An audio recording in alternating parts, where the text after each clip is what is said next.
Hello everyone, welcome back to my channel. So जैसे कि last videos अगर आप लोगों ने मेरी चेक करी होंगी तो उसमें हम लोग यूनिफॉर्म डिस्ट्रीब्यूशंस के बारे में स्टडी कर रहे हैं और हम लोगों ने उसके कर्व देखा, उसका मीन डेविएशन अबाउट मीन निकाला। अब देखिए उस पर बेस्ड हम लोग कुछ क्वेश्चंस हैं बुक के गुप्ता एंड कपूर की, तो वो हम लोग डिस्कस कर लेते हैं। सो एग्जाम्पल 9.21 है, उसको हम लोग डिस्कस करेंगे।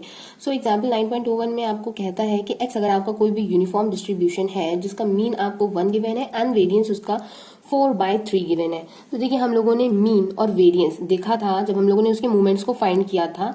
तो मूवमेंट्स को जब हम लोगों ने फाइंड किया था तो हम लोगों ने देखा था कि अगर एक्स हमारा कोई भी रैंडम वेरिएबल हम लोग मान लेते हैं जो कि यूनिफॉर्म डिस्ट्रीब्यूशन को फॉलो करता है और उसकी लिमिट हम लोग a to b ले लेते हैं, तो उसका देखिए मीन क्या होता है। Expectation of X is equals to a plus b/2 होता है मीन, बट हमें जो बुक में गिवन है वो उसकी वैल्यू 1 गिवन है।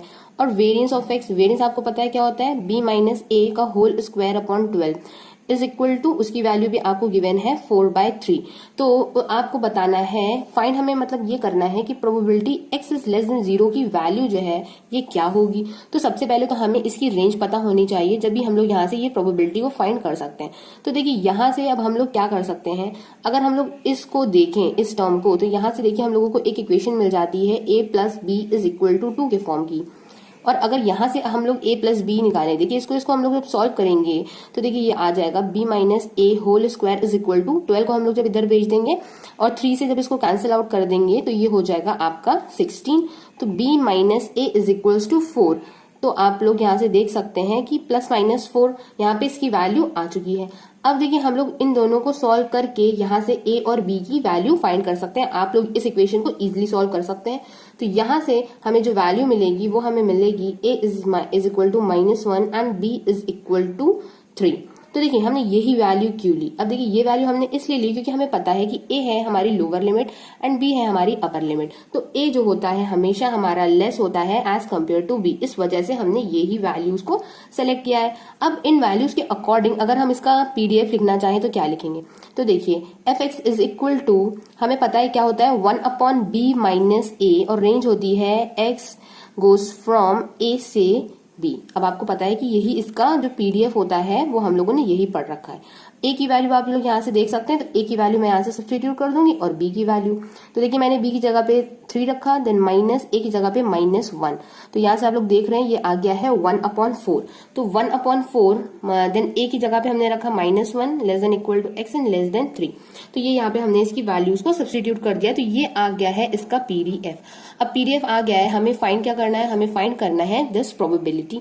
तो यहाँ से कह रहा है कि x इज लेस देन 0, इसका मतलब ये होता है कि 0 जो है वो आपकी अपर लिमिट है, क्योंकि उसी से जो कम वैल्यूज हैं ये वो ले रहा है। तो इसका मतलब 0 अपर लिमिट हो गई। तो यहाँ पे लोअर लिमिट हम इसकी देख सकते हैं, x की क्या हो जाएगी -1। तो देखिए यहाँ पे -1 हमने रख दी। देन यहाँ पे हम लोग रखेंगे f of x into dx। तो f ऑफ x की वैल्यू आप लोगों को पता है क्या निकाली थी हम लोगों ने 1/4, तो 1/4 सब्स्टिट्यूट कर दी और dx। अब यहाँ पे इसको हम लोग इजीली सॉल्व कर सकते हैं। 1/4 हमारा कांस्टेंट है और यहाँ पे आ जाएगा x -1 से 0, और ये तो सिंपल इंटीग्रेशन है, तो ये आप लोग में से हर कोई इजीली सॉल्व कर सकता है। तो ये देखिए जब ये वैल्यू 1 हो जाएगी तो फाइनल इसकी जो प्रोबेबिलिटी है वो हमारी आ जाती है 1/4, और सिंपल यही प्रोबेबिलिटी हमें फाइंड करनी थी। अब अगर इस तरह का कोई और क्वेश्चन आता है जिसमें आपको मीन और वेरिएंस गिवन हो, मीन के आपको कोई भी वैल्यू गिवन हो सकती है 1 के अलावा, वेरिएंस की आपको कोई भी वैल्यू गिवन हो सकती है, तो यहाँ से आप लोग डायरेक्ट इसका जो फॉर्मूला बनता है a और b के टर्म्स में वो आप लोग लिख दोगे और उसको इक्वेट कर दोगे उन वैल्यूज से। तो यहाँ पे जो भी आपको डिफरेंट वैल्यूज मिलेगी a और b की, जैसे कि मुझे यहाँ पे मिली है, तो उन वैल्यूज का आप लोग यूज करके a और b की वैल्यूज फाइंड करोगे, उसका यूज करके आप लोग यहाँ से PDF फाइंड कर लोगे। जब PDF फाइंड हो जाएगा, अब यहाँ पे जैसे हम लोगों को वैल्यू फाइंड करनी है probability x is less then 0, इस टर्म की वैल्यू फाइंड करनी है। अब हो सकता है आप लोगों को कहा जाए कि find probability x is less then 1, आपको x इज लेस देन 1, तो 1 आपकी यहाँ पे अपर लिमिट हो जाएगी, देन लोअर लिमिट आपकी यहाँ पे -1 हो जाएगी।